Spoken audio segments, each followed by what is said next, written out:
কত রাজা, কত বাদশাহ, কত শাহানশাহ, আমির, ওমর এই পৃথিবীর জমিনে ছিল, যাদের ঘর বাড়িগুলা কত সুন্দর ছিল, যাদের বিল্ডিং ইমারত কত মজবুত ছিল, যাদের ধমকে জমিন থরথর করে কাঁপত।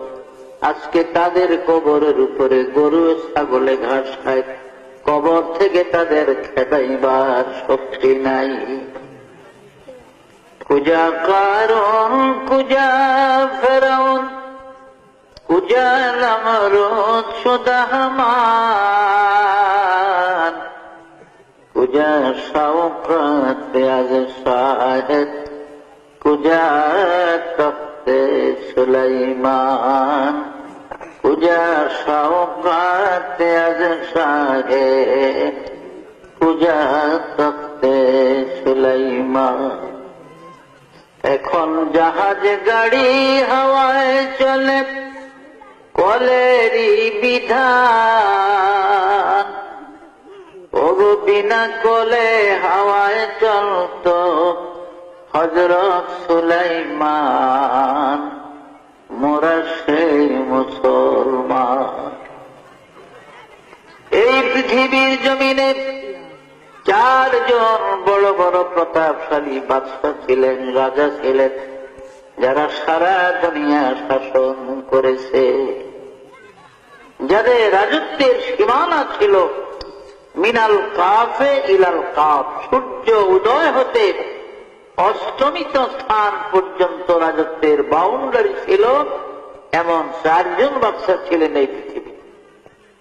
এদের মধ্যে দুইজন ছিল কাফের আর দুইজন ছিলেন মুসলমান। কাফের মধ্যে দুইজন ছিল বাদশাহ নমরুদ এবং মুখতানসর, আর মুসলমানের মধ্যে ছিলেন হযরত নবী সাইয়েদনা সুলাইমান আলাইহিস সালাম এবং বাদশাহ যুলকারনাইন।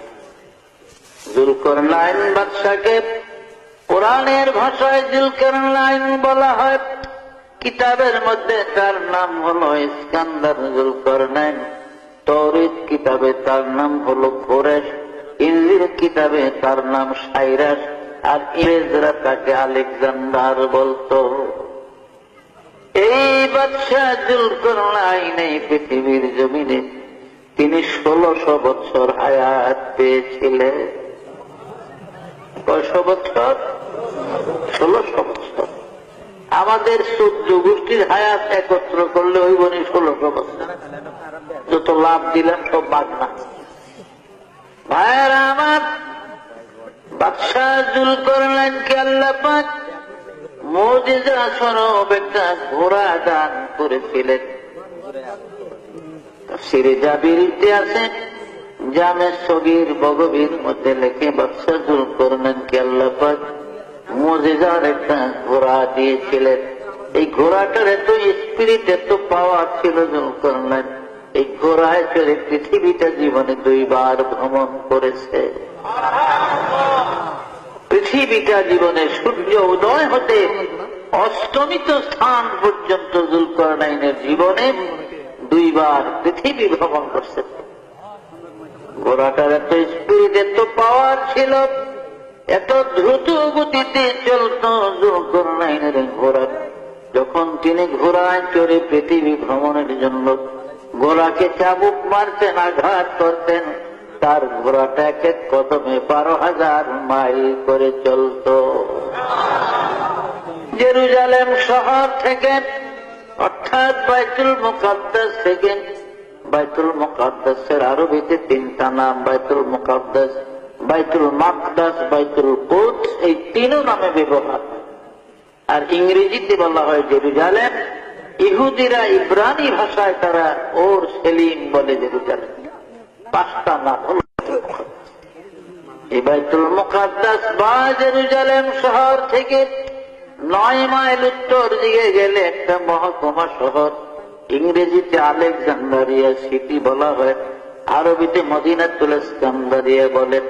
এই ইস্কান্দারিয়ার মধ্যে বাদশাহ যুলকারনাইনের কবর আমি গুনাহগার অনেকবার জিয়ারতের তৌফিক আল্লাহ দান করেছিলেন।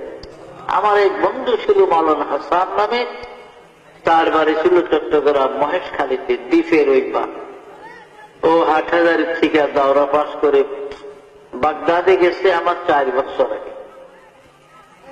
আমি 61 ইংরেজিতে ঢুকছি সিরিয়াতে, তবে বাগদাদে আসছি আমি ঢুকার সময়ও বাগদাদ হয়ে সিরিয়াতে গেছি, কিন্তু 4 মাস একাধারে ছিলাম ইংরেজি 1962-তে আসি। এই 62 ইংরেজিতে আমার ওই হাসানের সাথে দেখা।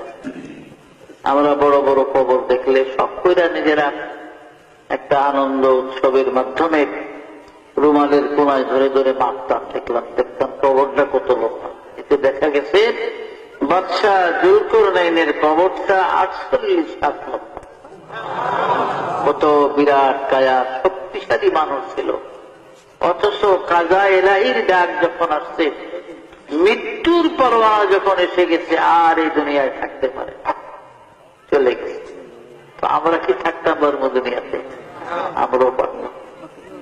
আমার আল্লাহ পাক বলেন, বিসমিল্লাহির রহমানির রহিম, আইনামা তাকুনু ইউদরিকুমুল মাউত ওয়ালাউ কুনতুম ফি বুরুজিন মুশাইয়াদা।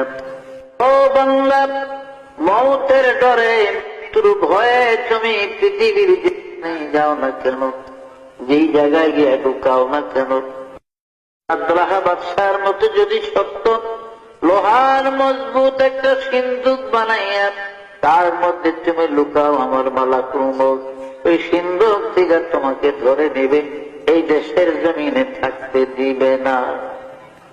মাল দৌলত ইলম হশমত कुछ नहीं काम आएगा, माल दौलत इल्म हशमत कुछ नहीं काम आएगा, मौत जिस दिन आ जाए गर्दन पकड़ ले जाएगा।